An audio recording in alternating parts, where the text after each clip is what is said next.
Sure, it's happened right through history. In fact, every bit of progress you can think of has been like that. I mean, if there is a crash, suppose that some disaster takes place, which could happen. You know, for example, it's quite likely, you can make a probability, but it's not unlikely at all that there'll be some massive terrorist attack in the West, maybe in the United States, involving weapons of mass destruction, maybe nuclear weapons. And it's really not that hard to sneak the parts of a small nuclear bomb into New York. We could probably do it with our limited talent. It really doesn't take much. There's tens of thousands of components of nuclear weapons all over the world, uncontrolled. Small nuclear weapons are really small, like 15 kilotons or something. Anybody can sneak anything they like over the Canadian border. You don't have to go through the airports. It's a huge border. It can't be controlled. There's most of the world's shipping, almost all of it, is in containers. Okay? Containers are not inspected, and they can't be inspected. There have been some studies of what it would take to monitor the containers leaving Rotterdam and going to the United States.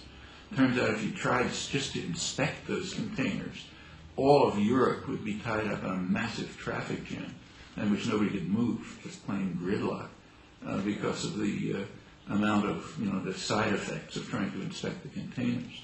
There's no conceivable way you can inspect those. And you can't tell what's inside them, maybe pieces of nuclear weapons. So the idea that there will be, say, a major terrorist act in one of the Western countries, it's not unlikely. What would the effects be? Well, they could be the political effect, aside from killing and everything else.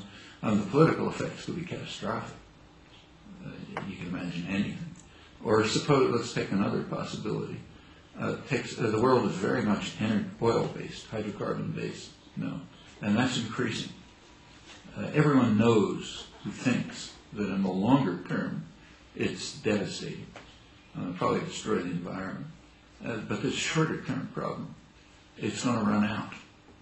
You don't know exactly when, but nobody doubts that it's a finite resource, and at some point it'll just become too expensive to extract.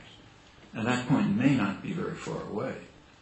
There aren't new discoveries being made. Most of the oil, it's known where it is, and nobody expects much to be discovered.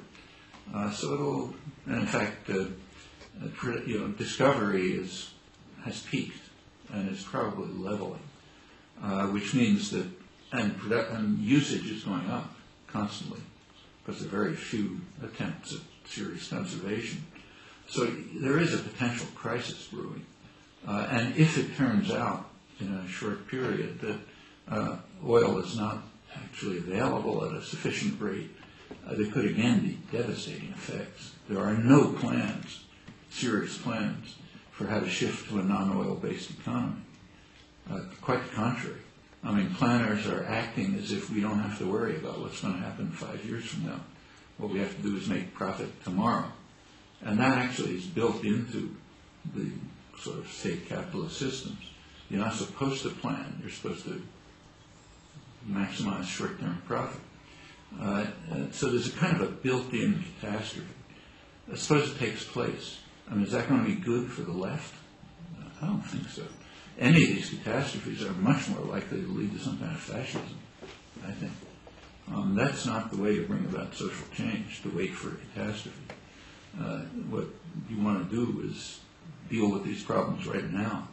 And not a bad way to deal with them, I think, is through what are called disorganized movements. That means movements that have a lot of spontaneity and initiative and pursuing their own objectives and keep their mind on what other people are doing, but not necessarily feeling they have to have some ideology that they can follow. If you look over the past, there never have been ideologies. This idea that there were left movements with ideologies that told you what to do is just a myth. Just take a look at the ideologies. They're nothing. Leninism had no ideologies, and Marx didn't even talk about the topic. These are all mythologies designed to kind of aggrandize a centralized movements controlled by leadership groups right at the top, by making it appear that there's some ideology that says if you follow me, everything's going to work out. But that's about the limits of the ideology. It never existed.